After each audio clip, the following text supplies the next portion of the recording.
Senhoras e senhores, muito boa noite. Meu nome é Rodrigo Bertocelli, sou advogado e diretor no Instituto Não Aceito Corrupção. Estamos hoje ao vivo pelo Zoom e pela revista digital Poder 360, dirigida pelo jornalista Fernando Rodrigues. Hoje temos a honra e a alegria em receber a ex-ministra do Superior Tribunal de Justiça e corregedora-geral de Justiça, ministra Eliana Calmon, fonte de inspiração para todos nós.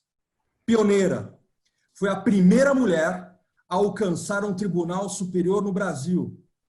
Corajosa, buscou o combate inteligente à corrupção, inclusive no próprio judiciário. E mulher, além de ministra, uma excelente cozinheira e desde já recomendo o seu RESP, não o recurso especial, mas as receitas especiais, obra de culinária da nossa querida ministra.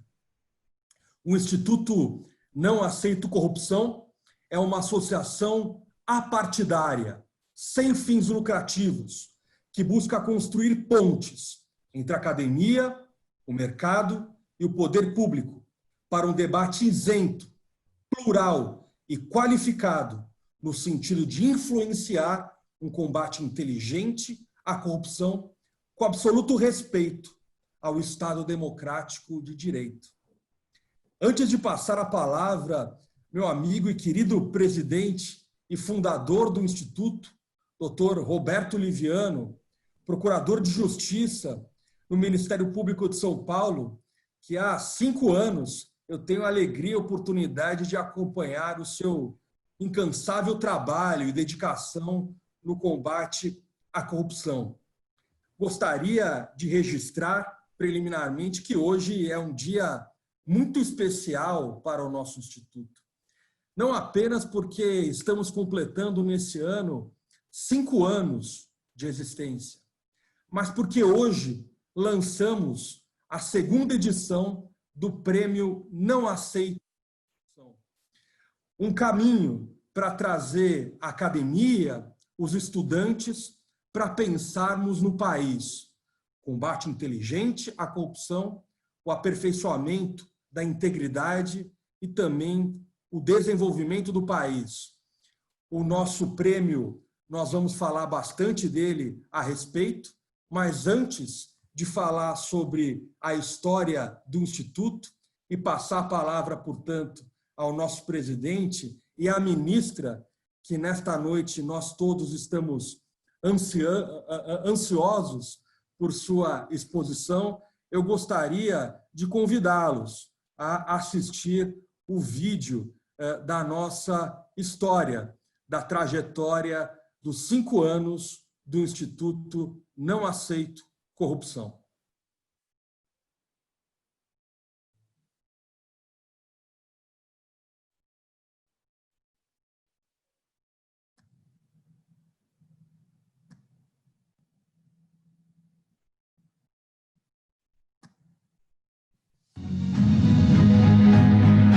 Suíça rastreia 13,7 milhões de dólares de propina da Odebrecht. Justiça condena ex-tesoureiro do PT e outros 9 na Lava Nova Jato. prisão de Dirceu une Lava Jato e Mensalão. Empreiteira afirma ter financiado campanhas de Dilma com propina. Propina sem partido. Operação da Polícia Federal prende fiscais e atinge grandes da A carne. justiça não se intimida. Unidos pela Lava Jato. Janot denuncia Lula na Lava Jato. Investigação do Ministério Público sobre Queiroz apura lavagem de dinheiro. A corrupção não deu trégua nesses 5 anos. Nós também não.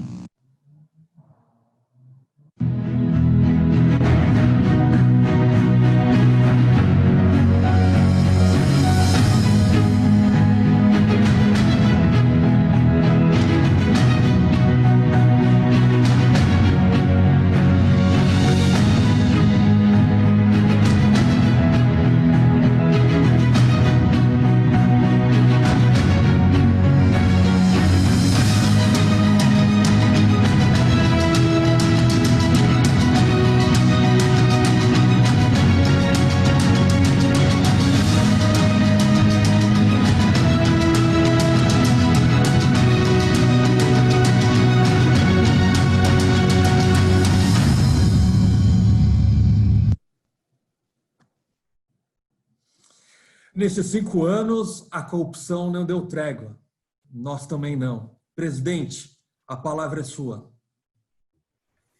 Pois é, de uma certa maneira, Rodrigo, a gente pode dizer que nessa noite nós temos uma figura que também inspira esse lema que acabou estando agregado aí no nosso vídeo, né, de não dar trégua, né?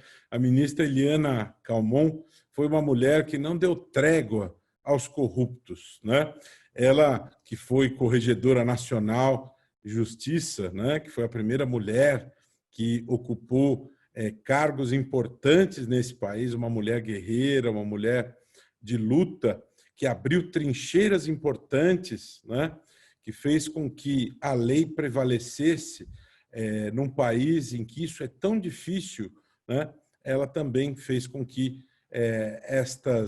estes novos caminhos, essas novas estradas, elas se fizessem conhecer, né? Por isso, para nós, realmente é muito especial termos aqui hoje uma mulher do valor de Eliana Calmon, uma mulher que o Brasil aprendeu a admirar, e eu também me sinto muito feliz em ter, Rodrigo, você ao meu lado hoje aqui, nesta data em que nós estamos aí celebrando os 5 anos do Instituto, e como você bem colocou, hoje abrindo inscrições, ministra Eliana, do 2º Prêmio Não Aceito Corrupção, ministra. Nós estamos abrindo oportunidade para os jovens brasileiros, para as novas gerações se inscreverem na 2ª edição do Prêmio Não Aceito Corrupção.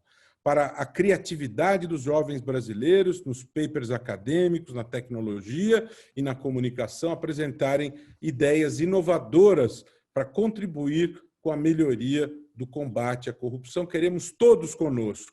www.premionãoaceitocorrupção.com.br. Nós queremos contribuir com uma nova história em relação ao combate à corrupção, queremos fazer história em relação a isso. Nós queremos ouvi-la e todo mundo veio aqui para isso, quem nos segue nas nossas redes, quem segue o Poder 360. Para abrir essa nossa conversa, esse nosso diálogo sobre combate inteligente à corrupção, ouvindo a ministra Eliana Calmon, eu quero propor aqui uma primeira reflexão, ministra, sobre a temática anticorrupção que nós estamos colocando em pauta neste mês. E está se falando, ministra, nesses últimos dias, nessas últimas semanas, sobre uma ideia apresentada pelo Procurador-Geral da República, Augusto Aras, de criar uma União Nacional Anticorrupção, né? Percebe-se que há uma discussão relativa às forças-tarefa, né? A força-tarefa da Lava Jato, que tem uma história de trabalhos prestados ao país. Nesses 6 anos de trabalho, muito dinheiro foi recuperado, é um patamar de 1/3 de recuperação inédito no mundo, né? Está se falando de acabar com as forças-tarefa, né? Essa ideia de União Nacional Anticorrupção, ela vai na direção da concentração do poder nas mãos do Procurador-Geral da República. E nos últimos séculos, ministra, estudiosos de diversos campos do conhecimento, como Lord Acton e Robert Klitgaard, da Universidade da Califórnia, e outros estudiosos, nos alertaram sobre os problemas, as consequências de concentrar poder. Robert Klitgaard, ele nos falou que concentrar poder, esse excesso de discricionariedade do poder, o excesso dos mercados monopolizados e a opacidade podem gerar ambientes corruptos, né? Ou seja, vários alertas falando dos riscos da concentração de poder, e o Procurador-Geral da República nos propõe a União Nacional Anticorrupção. Eu lhe pergunto, com toda a sua história, com todo o seu legado em relação ao combate à corrupção, qual é a sua visão a respeito desta ideia de concentrar poder nas mãos do Procurador-Geral da República, essa ideia da União Nacional Anticorrupção e o desmonte de forças-tarefa, né? A capilaridade não é fundamental para enfrentar a corrupção nas mãos das diversas promotorias, das diversas procuradorias. Isso não é uma coisa importante, na sua visão, ministra? Boa noite. Muito boa noite, doutor Liviano. É um prazer grande estar aqui no programa de Eu Não Aceito a Corrupção. Faz todo o meu gênero esta entidade. Muito boa noite, o presidente da nossa associação, o doutor Rodrigo. É interessantíssimo este programa e eu estou muito à vontade porque durante todo o tempo que eu fui magistrada, eu estive sempre nesta linha de combate à corrupção. Na realidade, toda e qualquer pessoa que entende um mínimo de corrupção sabe que um dos degraus para impedir o combate à corrupção é exatamente a concentração de poder. No momento que você concentra na mão de um ou de poucos, naturalmente que você cria um gargalo que é fácil de ser cooptado pelo poder que muitas vezes não quer que haja o combate à corrupção, que não haja o desmanche daquilo que sustenta a corrupção no Estado. De forma que a regra básica para o combate à corrupção é a descentralização, a desburocratização e a transparência. E a criação deste órgão para ficar com todo o acervo das identificações e de todos os arquivos da força-tarefa que trabalha para as investigações, conduz a um retrocesso e contra aquilo tudo que se prega em combate à corrupção. De forma que eu entendo que é realmente muito grave esta posição. Isto é o que nós vemos academicamente, doutrinariamente, e, na prática, nós podemos dizer que, se a força-tarefa, até agora, exerceu um papel de vanguarda no Brasil de combate à corrupção, nós não podemos mexer estruturalmente nesta força-tarefa. O que nós poderíamos, sim, é corrigir alguns erros que ocorrem, algumas imaturidades que também acontecem em todo e qualquer órgão, e, para isto, o Procurador-Geral da República tem nas suas mãos o poder disciplinar como chefe do Ministério Público na condução desses comportamentos, mas não para ter nas suas mãos em fechar todas as informações, as mais diversas, sobre as investigações.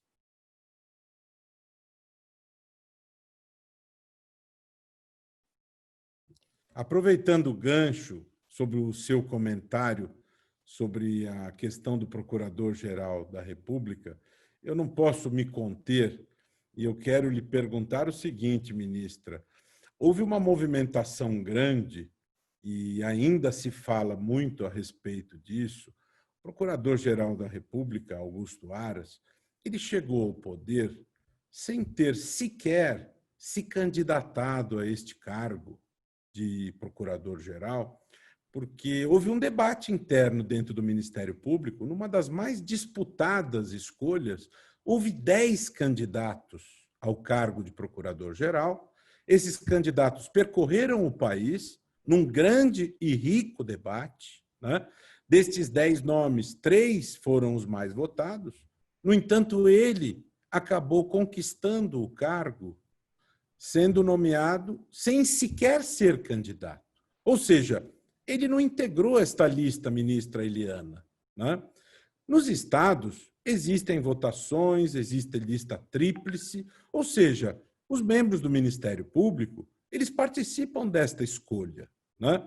E a nível federal, o presidente que vai ser fiscalizado, ele simplesmente escolhe o fiscal da maneira como ele bem quer, né? Na sua visão, esta questão de instituir uma lista tríplice a nível federal, que está sendo postulada pelos procuradores, e algumas pessoas dizem que isto é importante para controlar o poder do presidente da República. Na sua visão, isto é uma mudança importante em termos republicanos? Aliás, eu já lhe trago aqui um comentário da Cláudia Sampaio, que acompanha este debate, e ela se dirige à nossa palestrante, dizendo que ficaria muito feliz se pudesse vê-la novamente como candidata ao Senado nas próximas eleições, e com certeza teria o voto dela, Cláudia Sampaio. Só para saber que os nossos inscritos aí estão acompanhando, e a senhora tem aí fãs que queriam vê-la novamente postulando aí uma representação no Senado, né? Qual a sua visão? Seria saudável que tivéssemos a mesma lista tríplice que temos a nível de estados na Procuradoria-Geral da República, para que nós não tivéssemos essas escolhas vindas do fundo da cartola, ministra Eliana Calmon? Na realidade, a força que foi dada ao Ministério Público na Constituição de 88 faz dele um órgão que está acima de qualquer suspeita de intervenção político-partidária. Daí porque a ideia de se eleger dentre uma lista tríplice formada pelos procuradores de carreira para ser o chefe do Ministério Público foi uma ideia que se harmoniza com a independência constitucional dada pelo legislador constituinte ao Ministério Público. Fugir a esta regra me parece que é efetivamente danoso, porque fugir a esta regra faz com que o Procurador-Geral da República seja como há anos atrás, antes da Constituição de 88, acontecia, que era o presidente da República que escolhia quem ele queria que fosse o procurador-geral e que não precisava ser de carreira. Eu fui procuradora da República desta época, antes da Constituição de 88, e eu vi o que era um procurador ser submisso ao presidente da República. Porque eu acompanhei, muitas vezes, a amargura de um procurador da República que não podia recusar a um pedido do presidente da República. E, exatamente em razão disto, é que a carreira, ao se estruturar, criou a sistemática de estabelecer lista tríplice e, assim, fazer com que o procurador estivesse equidistante de qualquer escolha política. Não foi uma invenção qualquer. Foi uma invenção que tem fundamento na instituição Ministério Público. Fugir a esta regra já nos faz, a pé, ter suspeitas do procurador que não obedeceu essa regra e foi tirado da cartola do presidente da República para ser o chefe do Ministério Público.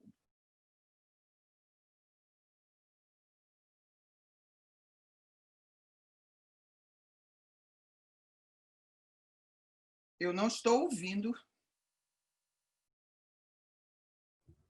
Eu silenciei o microfone aqui para não ter ruídos que atrapalhem o nosso debate. Rodrigo, passo a bola para você fazer uma pergunta, depois eu retorno. Sua vez. Perfeito, ministro. A senhora bem lembrou que a sua carreira começou no Ministério Público e bem contextualizou que foi antes da promulgação da Constituição de 88. Quero crer, então, que mudou, né? Enfim, hoje a senhora, numa entrevista, comentou que lhe seduziu à época a magistratura é que o magistrado teria mais liberdade do que o membro do Ministério Público à época. Hoje, sob a égide da Constituição de 88, a senhora ainda continuaria com a alma de Ministério Público ou ainda acha que a magistratura oferece para o profissional do direito mais liberdade para formar suas convicções? Bem, hoje, diante do que eu vivenciei e fui muito feliz na carreira da magistratura, eu fico em dúvida. Possivelmente, se eu fosse uma procuradora depois de 88, eu não faria um concurso para ser magistrada, porque eu continuaria a ser Ministério Público. Ministério Público tem maior independência no seu pensar. Não é porque eu nunca achei que o magistrado fosse neutro, mas no Brasil toda a formação de magistrado é que ele seja neutro, que ele não se manifeste, que ele não diga, ou seja, ele é um ET. Ele não tem vontade, ele não sabe o que é certo, o que é errado. Ele só sabe ler os autos e decidir de acordo com os autos. Isso não é verdade. Eu sou uma mulher que eu sou telúrica, eu me posiciono, eu pulo na frente e me posiciono nas coisas que eu acho certo, eu acho errado, e nunca prejudiquei a minha carreira de magistrada por ter esta posição. Nunca. Mas, de qualquer sorte, esta forma de ser fica muito bem para ser o quê? Fiscal da lei. E, desta forma, eu acho que ficaria sendo membro do Ministério Público. Eu quero dizer que eu vivenciei algumas situações tão danosas dentro do Ministério Público que eu terminei dizendo o seguinte: para mim basta. Quando o Procurador-Geral da República baixou uma portaria determinando aos procuradores que trabalhavam na Subprocuradoria-Geral da República, e à época eu estava trabalhando na Subprocuradoria-Geral da República, que não, em mandado de segurança não podiam dar parecer em favor do impetrante.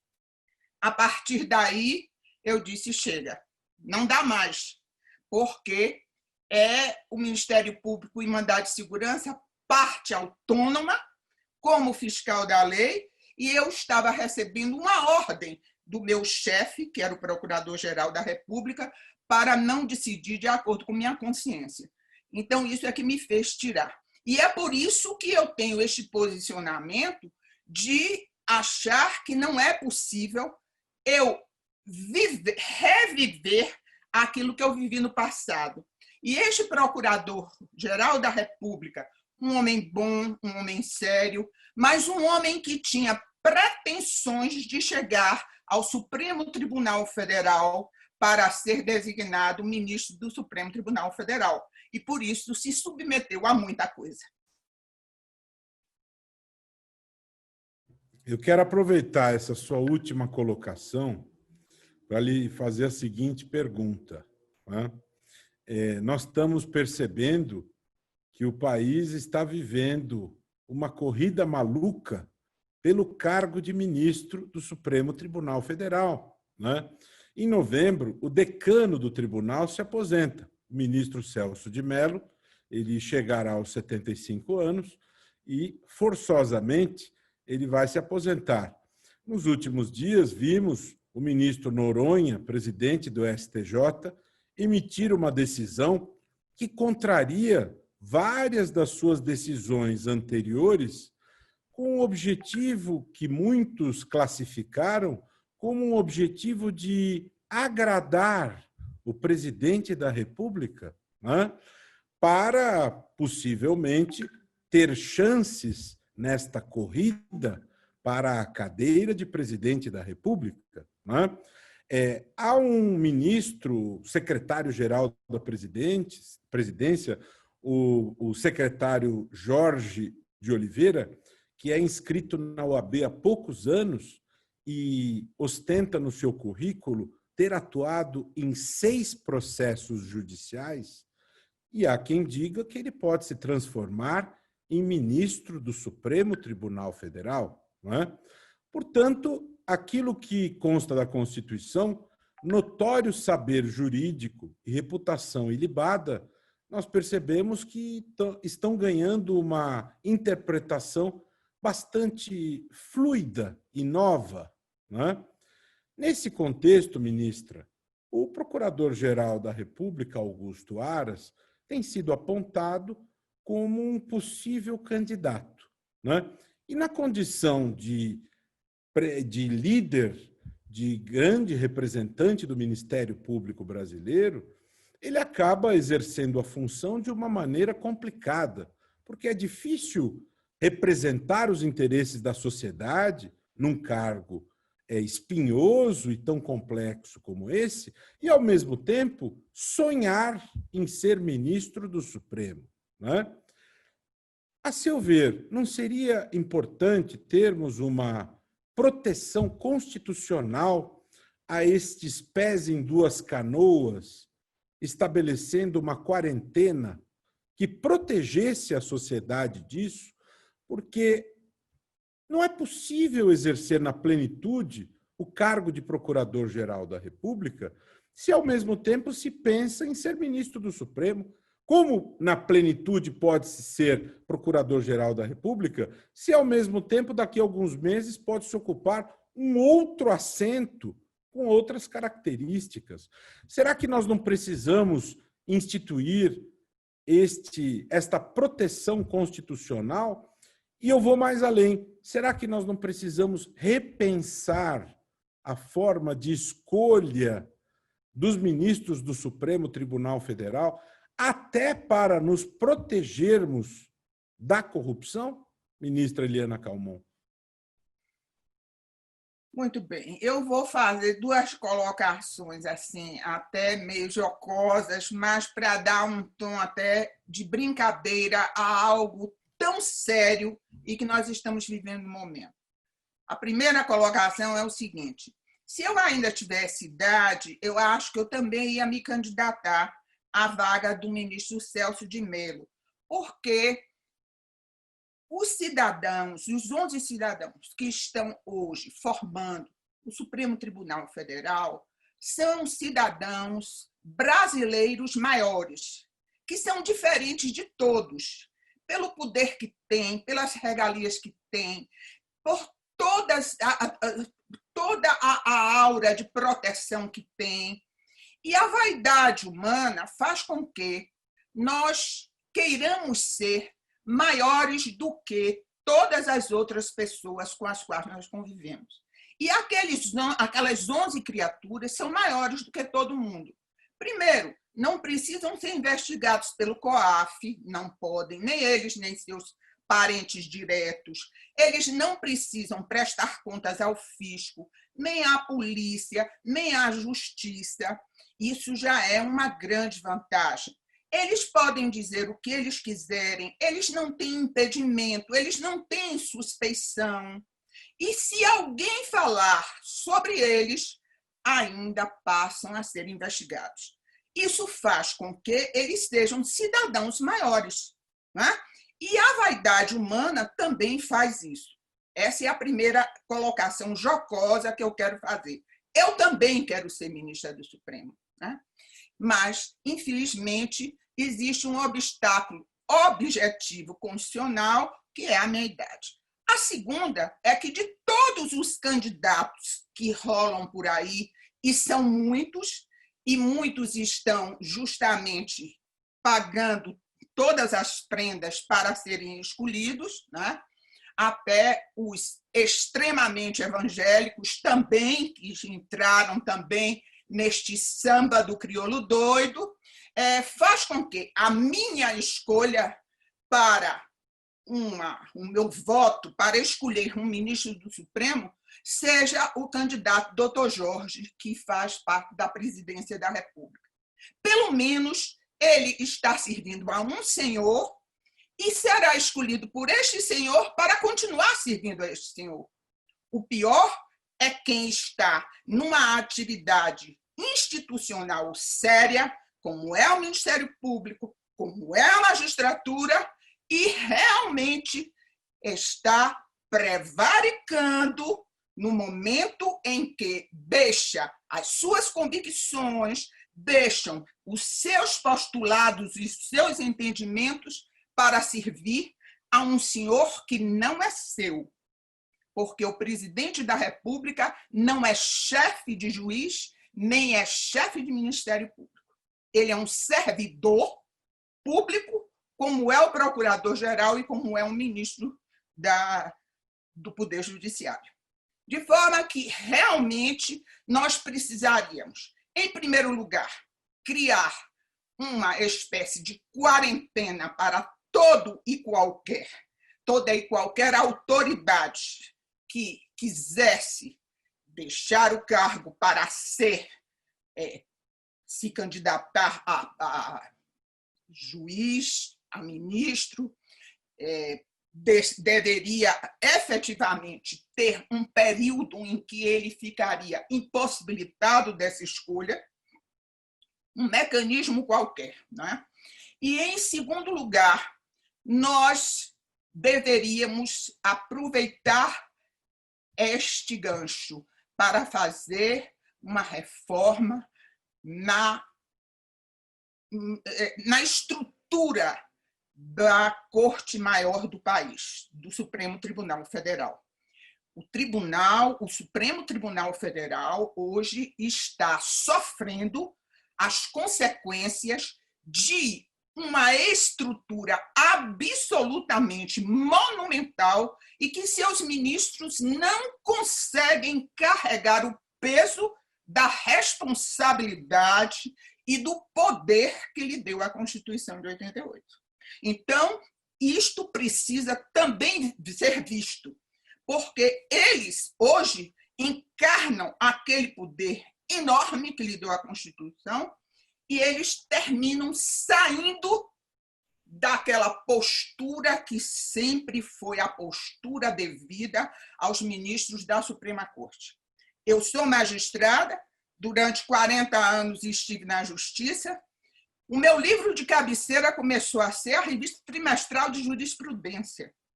Eu via um ministro do Supremo e tinha, por ele, aquela consideração, podia nem aceitar o posicionamento jurídico, mas eu olhava como aquele sujeito que encarnava o poder.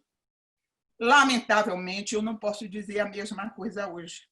E eu sinto muito não poder ter no Supremo o meu guia maior.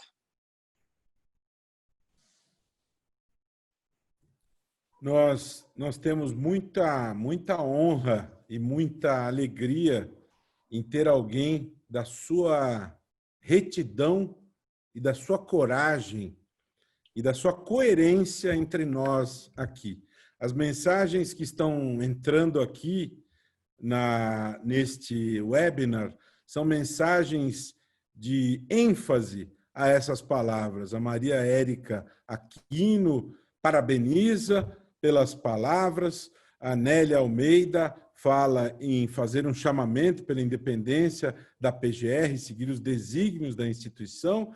A doutora Eliana Calmon, uma referência na carreira jurídica que sempre exerceu com dignidade e tenacidade. A Cláudia Schwertz elogia a qualidade desse webinar. Depois vem uma questão aqui que nós vamos lançar. Ou seja, as pessoas estão muito satisfeitas com a qualidade desse debate. Eu vou trazer mais uma questão aqui, ministra Eliana Calmon. Esta semana, ministra, foi divulgada uma pesquisa, a edição 2020 da Latin America Corruption Survey, que ouviu mais de 1.000 empresários da América Latina, 18 países da América Latina. Essa pesquisa é feita desde 2008, né? E dentre as conclusões, uma das mais importantes foi a de que, para 54% dos entrevistados, dos empresários entrevistados, a corrupção é o obstáculo significativo para realizar negócios. E esse índice de 54% é o maior desde 2008, que foi o primeiro ano em que se iniciou a realização desta pesquisa. Minha pergunta para Eliana Calmon, uma mulher que conhece profundamente o país, que tem condições de fazer prognósticos, né? Que cenário nós podemos projetar para os próximos anos a partir desta percepção de 2020, né? Olhando 2008 para cá, esse foi o maior número. Para 54% dos empresários, a corrupção é um obstáculo significativo para realizar negócios. Olhando daqui para frente, o que nós podemos esperar? Eu tenho, ao longo desses últimos anos, verificado que a posição do brasileiro em relação à corrupção mudou inteiramente, não somente os empresários, o brasileiro de um modo geral, né? Eu lembro bem que, no Brasil, nós tínhamos a ideia de que a corrupção era um crime menor, é um crime sem sangue, é um crime sem arma, né? É um crime, não tem nem arma branca, não tem nem faca. As armas usadas pela corrupção é o diário oficial e a caneta, né? Isto, então, faz com que as pessoas fossem tolerantes.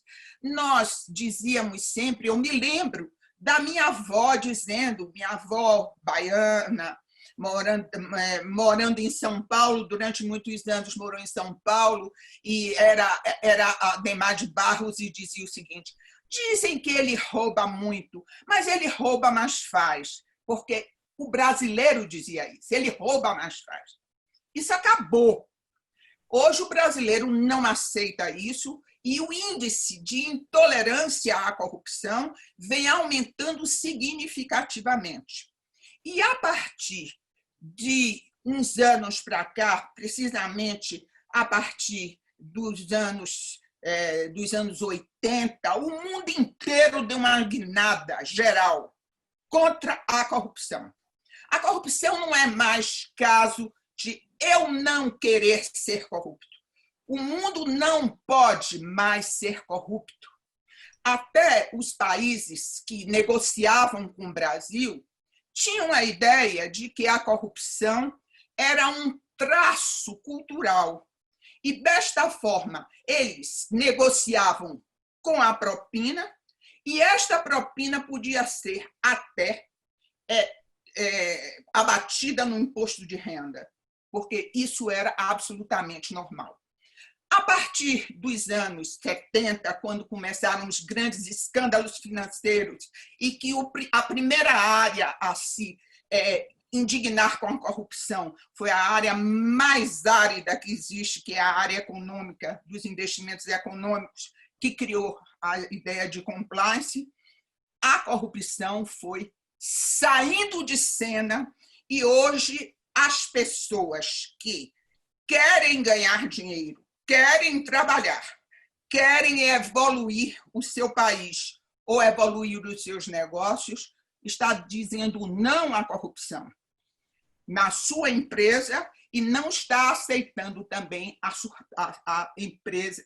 as empresas corruptas do outro lado. Corrupção virou coisa de terceiro mundo. E é exatamente isso que faz com que o Brasil fique em uma situação muito delicada quando nós encontramos muitos segmentos onde não existe combate à corrupção. Por último, não quero me alongar na resposta, mas vou dar só um exemplo. Eu fui chamada para fazer uma palestra para a Câmara Brasileira da Indústria da Construção. E quando um colega juiz federal me fez esse convite, a CEBIC está lhe convidando para fazer uma palestra, e eu, sabendo do nível de corrupção na área da construção civil brasileira, isso já tem uns 5 anos atrás, eu virei para meu colega e disse assim: eles me conhecem, eles sabem o que é que eu falo nas palestras, por um acaso, para me pedir isto? Não, eles querem, eles conhecem sim e tal. E eu fui fazer a primeira palestra para a CEBIC e virei uma contratada da CEBIC e hoje eu sou palestrante da CEBIC. Por quê? Porque esta área da construção civil, através da CEBIC, que é a Comissão de Investimento da Indústria da Construção, eles têm um programa onde eles estão na certeza absoluta que a área da construção civil tem de recuperar o prestígio, tem de recuperar a dignidade, sob pena de não poder funcionar. E é isto que eu faço na CEBIC. As reuniões que são marcadas para nós falarmos sobre o absurdo da corrupção e a não aceitação da corrupção por qualquer segmento civilizado de um país relativamente organizado. Daí porque o Brasil se põe, em algumas situações, como um país de vanguarda e muitas vezes não encontra eco em algumas instituições nacionais. Rodrigo, passo a bola para você. Ministra, eu faço coro aí às suas palavras, não só em razão da mudança de percepção cultural, sociológica da corrupção no Brasil. Penso que nós já não toleramos atos de corrupção como nós, de certa forma, tolerávamos no passado. Costumo dizer que é igual o cigarro em locais fechados. Não obstante a existência de uma norma que proíbe o fumo em locais fechados, nós não toleramos mais alguém, mesmo com a norma ou sem a norma, alguém fumando ao nosso lado, né? Isso é ética, o comportamento mudou e o setor de infraestrutura, como a senhora comentou a CEBIC, existem outras iniciativas também, um setor que foi bastante fragilizado pelos efeitos da Operação Lava Jato, busca se reerguer, busca atrair confiança dos investidores e contribuir no desenvolvimento e na retomada do crescimento econômico no país. Então, compartilho a sua visão no sentido de que há um certo otimismo à frente, ainda que nós tenhamos enormes desafios pela frente. E, nesse sentido, em relação a esses enormes desafios, a senhora, como a primeira mulher a ocupar a cadeira no STJ, que foi, evidentemente, uma confirmação da qualidade intelectual das mulheres e um marco histórico para o país, a senhora se destacou não só por ser uma mulher, mas pela sua atuação firme, técnica, e a sua autoprodução, aí tendo superado aí mais de 100 mil processos julgados entre decisões monocráticas e decisões levadas à sessão de julgamento. Nessa trajetória que reitero e faço coro a toda a nossa audiência, trajetória corajosa como magistrada, também se destacou a sua passagem como Corregedora Nacional de Justiça, quando a senhora cunhou a frase que ficou famosa, que haveria bandidos de toga no judiciário. Nesse compasso, ministra, foi uma das passagens mais difíceis da sua carreira enfrentar com coragem todas as dificuldades e o próprio corporativismo no judiciário? E quais os caminhos que a senhora enxerga para se combater a corrupção no próprio judiciário e a senhora entende que é inconstitucional, seria inconstitucional investigar o judiciário, investigar o Supremo, investigar os magistrados? E aqui, ministra, deixo essas perguntas e aproveito aqui a oportunidade, presidente, para lembrar um projeto nosso do Instituto, que é o Corruptovírus. e aqui eu faço um paralelo com a pergunta, que esse projeto, ministra, do Corruptovírus, e aqui convido a nossa audiência para entrar no nosso site, o site do Instituto, é uma ferramenta que o Instituto busca para construir uma ponte, um caminho da sociedade civil com as autoridades, para aqueles que são leigos ou não são da área jurídica. É muito difícil para o cidadão comum saber para quem tem que denunciar, qual é a autoridade competente, que Ministério Público que é. Então, o nosso trabalho é servir de filtro, com apoio de colegas do Ministério Público e apoiadores importantes do Instituto, para que nós depuremos essas denúncias e encaminhemos às autoridades competentes, facilitando o acesso do cidadão à justiça e à persecução criminal, se o caso. Nesse sentido, ministro, e aqui, enfim, reitero a pergunta, como que o cidadão comum, como que a sociedade pode se proteger da corrupção no próprio judiciário, quando nós sabemos que a justiça, que o judiciário é a última trincheira da sociedade, é a entidade, a instituição que todos nós nos socorremos caso nós tenhamos a sensação de injustiça. Portanto, como preservar essa última trincheira da sociedade para que nós tenhamos um judiciário cada vez mais eficiente e longe das vicissitudes e da corrupção? Meu Deus, que pergunta longa para a gente responder. Eu vou tentar, em poucas palavras, responder. Em primeiro lugar, eu quero dizer o seguinte: a minha passagem com muita eficiência, com muito julgamento, não é? E eu julguei muito e tal, foi uma estratégia feminina, porque eu, sendo uma mulher, eu precisava representar as outras mulheres. E eu trabalhei incansavelmente. Quando eu botei o pé no STJ, eu disse o seguinte: eu não sou mais Eliana. Eu estou aqui representando a magistratura brasileira. E eu tenho de me comportar dentro do mais correto segmento para que eu não venha a ser, vamos dizer assim, não haja o arrependimento das mulheres, portanto, que lutaram para chegar uma mulher ao Superior Tribunal de Justiça. Então, fica esta... Eu fiz propositalmente esta trajetória de eficiência, sacrificando minha vida pessoal, inclusive. Mas eu tinha muitas situações que me favoreciam isso, né?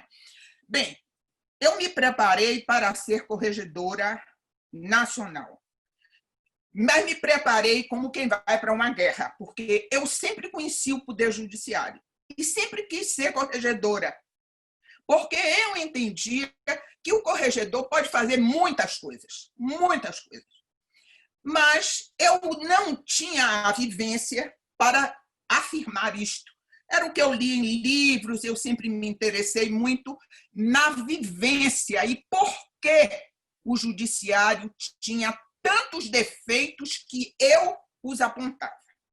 E eu me preparei para ser corregedora como quem vai para a guerra.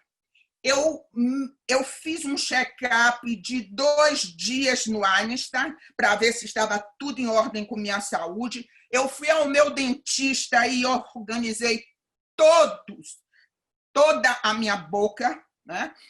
Eu me preparei. Até um regime para emagrecer eu fiz, para chegar lá e dizer: eu sou procuradora. E fui procuradora e digo que foi o cargo mais importante, mais gratificante que eu tive durante a minha carreira. Porque eu provei para mim mesmo que era possível fazer muita coisa. O corregedor consegue resolver problemas graves com um telefonema. O corregedor consegue fazer a cooptação de apoiadores e auxiliares à distância só pela sua credibilidade. Não precisa papel, ele não precisa se mostrar. É preciso os magistrados terem a confiança dele, e isso eu tive, de juízes de primeiro grau, juízes novinhos, aqueles que até a gola da camisa fica folgada de tão fininho que é o pescoço. Isso é uma coisa comovente para mim até hoje. Como eles se empregavam na minha mão, denunciando, dizendo as coisas erradas que existiam nos estados. E, desta forma, eu tive uma percepção do que era a magistratura brasileira. Eu vivi o âmago do Poder Judiciário. Tentei resolver e resolver muitas coisas. Às vezes, problemas graves eu resolvia com um telefonema. Era ligar para o corregedor e dizer o seguinte: estou mandando para o senhor apurar. Dentro de 30 dias, se o senhor não apurar, eu convoco e eu vou apurar. Resolvido, por encanto. E, desta forma, eu posso dizer que eu e meus auxiliares, que eu tive grandes juízes auxiliares, eu não fiz sozinha, eu fiz uma administração muito boa. Eu mesmo reconheço que foi muito boa, porque eu coloquei pessoas muito inteligentes para trabalhar comigo. Nenhuma indicada, todas as pessoas que eu escolhi a dedo para esta atividade. Posso dizer que o judiciário tem corrupção? Tem. Um país como o Brasil, que tem uma corrupção generalizada, profunda, endêmica, naturalmente que no judiciário não podiam ser cidadãos diferentes. E a própria estrutura do poder faz com que haja facilidade, pela dificuldade que nós temos de punir um magistrado. Para nós termos uma justiça mais organizada, nós precisávamos ter uma nova Lomã, porque a Lomã é um absurdo. E não se quer mudar a Lomã. A Lomã é antes da Constituição de 88. A Lomã é ainda do tempo da ditadura. E nós continuamos com a mesma Lomã, né? E fazemos o jogo do empurra. Não, nós somos similares ao Ministério Público quando o Ministério Público tem mais vantagem. E o Ministério Público fica similar aos magistrados quando nós temos vantagem e os penduricalhos continuam. E há dificuldade de se fazer a punição. Depois que o Conselho Nacional de Justiça pune o magistrado, afasta da magistratura, que é uma decisão administrativa, ele só perde o cargo se houver o ato judicial, que é a investigação penal daquele magistrado. E o que é que acontece? Esses processos ficam nas prateleiras e o magistrado termina se aposentando compulsoriamente pelo CNJ, ganhando integralmente e recuperando todo o prestígio como um juiz aposentado, porque o processo criminal caiu na prescrição. Isso tem ocorrido demais com quase todos os juízes que eu afastei. Tem acontecido isso. Então, isso não pode continuar. Isso é uma coisa grave e isso amesquinha a magistratura. Isso diz mal da magistratura e faz com que os cidadãos brasileiros não aceitem e não tenham confiança no magistrado. Isso precisa ser mudado. Eu tentei mudar isto. Eu tentei. Mas houve uma pressão muito grande porque o entendimento, que é um entendimento muito vetusto, é de que, na hora que se pune um magistrado por corrupção, se está denegrindo a imagem da justiça. Muito ao contrário. Na hora que se pune um juiz corrupto, se está engrandecendo a magistratura. Porque o juiz corrupto não pense que leva para casa e ninguém sabe, não. Todo mundo sabe, principalmente os advogados. Todos sabem. Esta é a ideia que se tem. Mudar a legislação e mudar uma cultura da não punição ao magistrado. Bem, percebemos a empolgação da ministra Eliana quando fala desse assunto, que é a profissão de fé da sua vida, né? Temos aqui, vemos amigos e companheiros de jornada acompanhando esse webinar, como Luiz Antônio Marrei, como Alexandre Cunha, tantas pessoas queridas, amigas aí, Talulá Carvalho, tá aqui a Talulá, viu, Eliana? Tá aqui acompanhando mas aqui essa é a amiga de webinar. fé. A nossa querida amiga Talulá. Segurou na mão da corregedora o tempo todo. Pois é. Mas eu quero aproveitar essa questão que o nosso querido Rodrigo fez a você, e eu quero pegar um gancho nisso. Você, que é uma mulher briosa de luta, e como você falou, você chegou lá para representar a todas as mulheres, Eliana, e nós temos aí, nos aproximando as eleições 2020, né? As eleições foram adiadas aí um pouco, mas pelo menos não entramos em 2021, né? Nós vamos ter as eleições aí em 15 de novembro de 2020, e sempre é preocupante a questão de garantia do espaço paritário no poder para as mulheres, né? Aliás, nós temos, infelizmente, temos um ministro de Estado, aí, o ministro do Turismo, que é acusado criminalmente de corrupção eleitoral, né? Pelo uso fraudulento de mulheres nas eleições de 2018. No entanto, este indivíduo é mantido como ministro da República, né? Apesar desta grave conduta, né? Isto é tratado como algo que não é uma conduta grave, lamentavelmente. Eu lhe pergunto, né, será que temos uma perspectiva de melhora em relação a este tema nessas eleições de 2020, de termos aí as mulheres ocupando um espaço mais justo, mais proporcional nas eleições municipais de 2020, em que vamos escolher aí 5.561 novos prefeitos, 60.000 novos vereadores, mais respeito à dignidade das mulheres nessas eleições de 2020, ou ainda vamos viver essa situação de injustiça, de desrespeito às mulheres, Eliana? Qual é a sua perspectiva? Acho que ainda vamos viver uma situação ainda de desvantagem para as mulheres na esfera política, que isso é um grande atraso no Brasil. O Brasil, na América Latina, é um país que se compara à Nicarágua, a essas repúblicas menores da América Central, porque os países maiores da América do Sul já estão em um patamar bem mais evoluído. No Brasil, as mulheres se candidatam pouco. E por que isto? Em razão do poder econômico. Tentou-se resolver isto com a lei.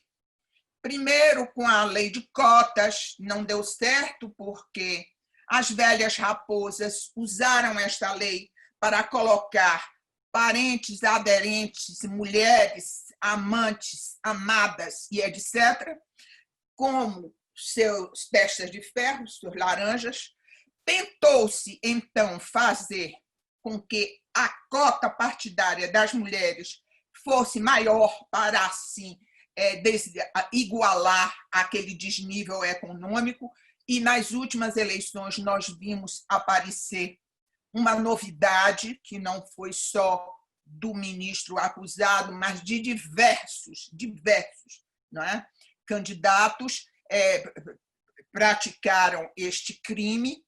E eu não creio que nós vamos melhorar muito, porque a lei eleitoral, a reforma partidária, foi só um nome que se deu, mas continuou tudo no mesmo. A lei dos partidos políticos, a lei eleitoral, ela precisa ser mudada. Porque os partidos são conduzidos por homens.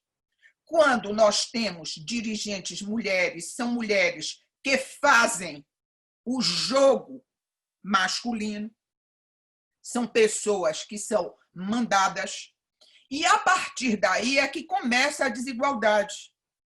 E nós não temos como vencer essa questão, porque existe um machismo muito grande dentro do poder legislativo. Basta nós verificarmos quem são os componentes das comissões, para nós verificarmos que as comissões mais importantes, as comissões que mais efetivamente têm destaque no Congresso Nacional, elas não têm dirigentes mulheres. Tem uma ou duas para figurar, mas elas não têm vez. Elas mesmo dizem e elas sabem disso. De forma que isso é uma tradição e isso não se conserta apenas com a lei. A lei, inclusive, quis consertar, não consertou. Isso aí vai depender um pouco das próprias mulheres, que devem investir nisso, fazer com que haja a candidatura de mulheres, candidatura séria, querendo realmente ser, e não como laranja. E, desta forma, nós vamos, aos poucos, vencendo isso. Isso é um traço cultural. E isso nós temos de vencer ainda. Muito bom. Nós vamos caminhando aí para concluir esse debate tão rico. Do meu ponto de vista, poderíamos ficar longamente aqui. Recebemos uma mensagem da Verena Schultz, elogiando a qualidade das colocações feitas pela ministra. O Neudir Simão Feraboli, falando sobre a importância da ética, né?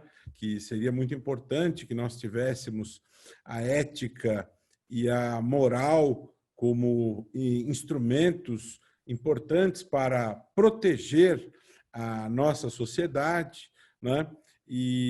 Ou seja, nós poderíamos discutir, não é, Rodrigo, longamente, muitas questões aqui com a ministra Eliana Calmon, que é uma grande brasileira, né? Nós poderíamos fazer, na verdade, uma série de webinars junto com a ministra Eliana Calmon, uma mulher que honra as pessoas públicas que passaram pelo Poder Judiciário. E para nós, do Instituto Não Aceito Corrupção, que esse ano estamos aí completando um ciclo de 5 anos de luta contra a corrupção sem dar trégua, né? Como o nosso vídeo diz. Estamos aqui nesse terceiro webinar com nossa plateia aqui acompanhando essas discussões com muita alegria, com muita disposição, muito feliz de estarmos hoje com essa grande mulher, Eliana Calmon, né? Viu, ministra? Nós teremos aí, no dia 20, um outro grande brasileiro, tenho certeza que a admiração é mútua, Aires Brito, né? Um nordestino de alma grande, de espírito elevado também. Dia 20 teremos Aires Brito aqui, depois teremos Luiz Antônio Marrei, dia 27, e dia 31 de julho nós vamos fechar com chave de ouro com Marcelo Tass, né, fazendo um grande webinar sobre ética e comunicação e homenageando um grande parceiro de caminhada do Instituto Não Aceito Corrupção, Luiz Flávio Gomes, né, um grande homem que nos apoiou muito e que nós temos muita admiração, sempre teremos grande admiração por esse homem, Luiz Flávio Gomes, que caminhou junto conosco. Nós homenagearemos ele no dia 31 de julho. Então, sigam-nos, acompanhem-nos nessa jornada. Vamos mostrar de novo o vídeo, né, Rodrigo? Para quem não estava no começo, para ver novamente o nosso vídeo aí dos 5 anos. 5 anos sem dar trégua. Eliana, quer dar mais um recado final aí, uma mensagem final aí para a plateia? O que você quer deixar como recado final, além de repetir aí, quem está assistindo, quem tem filho, sobrinho, amigo, segundo prêmio Não Aceito Corrupção, www.prêmio Não Aceito Corrupção. Eliana conhece o povo das universidades, o Renato aí vai nos ajudar a divulgar, hein? Brasília, Bahia, todo o Brasil. Eliana é antenada com o mundo acadêmico, vamos divulgar, hein? 3 primeiros lugares premiados em dinheiro, vamos nos ajudar a divulgar. Prêmio Não Aceito Corrupção. Contamos com você, Eliana. Seu recado final aí, minha querida. O meu recado final é o seguinte: nós vivemos uns anos muito interessantes, onde nós pensamos que estávamos efetivamente enfrentando a corrupção, o que começou com um mensalão e se estendeu com a Lava Jato, mas combater a corrupção é como as ondas do mar, né? É como o movimento das marés. Elas avançam e recuam. Elas avançam e recuam. E nós não podemos nos envenenar com os recuos da maré, porque nós sabemos, com certeza, que ela vai avançar. E neste momento que nós estamos vivendo uma fase de recuo, e recuo grave, com o desmanche da Lava Jato, com tanta impunidade que este momento de Covid não trouxe, descobriu. Os corruptos continuaram de plantão. E nós baixamos a guarda. Nós não podemos baixar a guarda. Nós temos de continuar combatendo a corrupção como autoridade, como profissionais, como cidadãos brasileiros. Eu hoje só sou cidadã brasileira, mas eu continuo no mesmo ritmo frenético, defendendo o país contra a corrupção. E é o meu recado, o meu pedido que eu faço. Ensine a seus filhos a participarem deste exército. Ensine a si mesmo a serem cidadãos. Só assim nós podemos ver um Brasil melhor.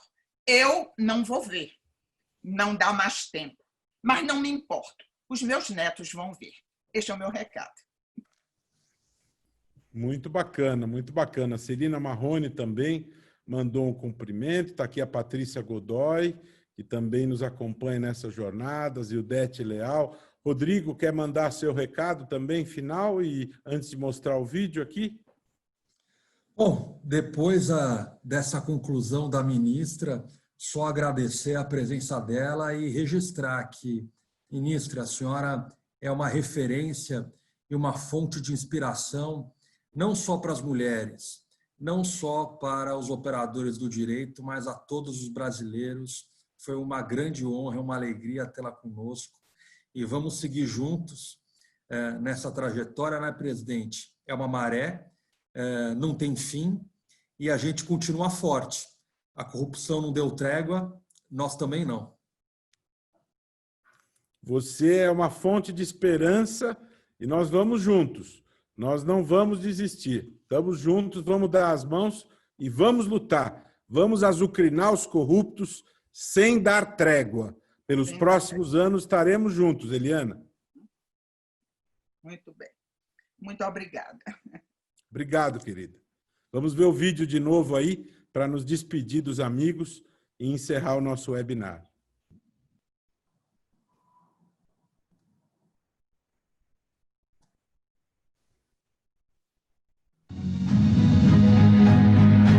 Suíça rastreia 13,7 milhões de dólares de propina da Odebrecht. Justiça condena ex-tesoureiro do PT e outros 9 na Lava Nova Jato. prisão de Dirceu une Lava Jato e Mensalão. Empreiteira afirma ter financiado campanhas de Dilma com propina. Propina sem partido. Operação da Polícia Federal prende fiscais e atinge grandes da A carne. justiça não se intimida. Unidos pela Lava Jato. Janot denuncia Lula na Lava Jato. Investigação do Ministério Público sobre Queiroz apura lavagem de dinheiro. A corrupção não deu trégua nesses 5 anos. Nós também não.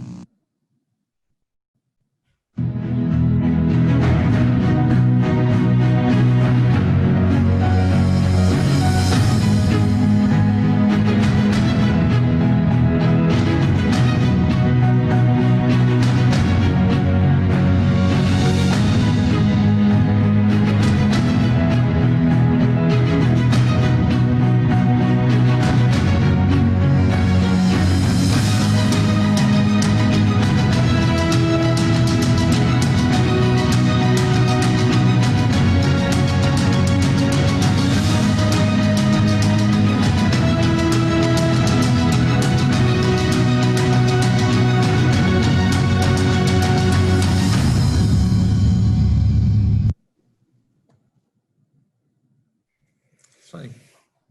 Muito bacana isso aí. essa apresentação, viu? Muito boa.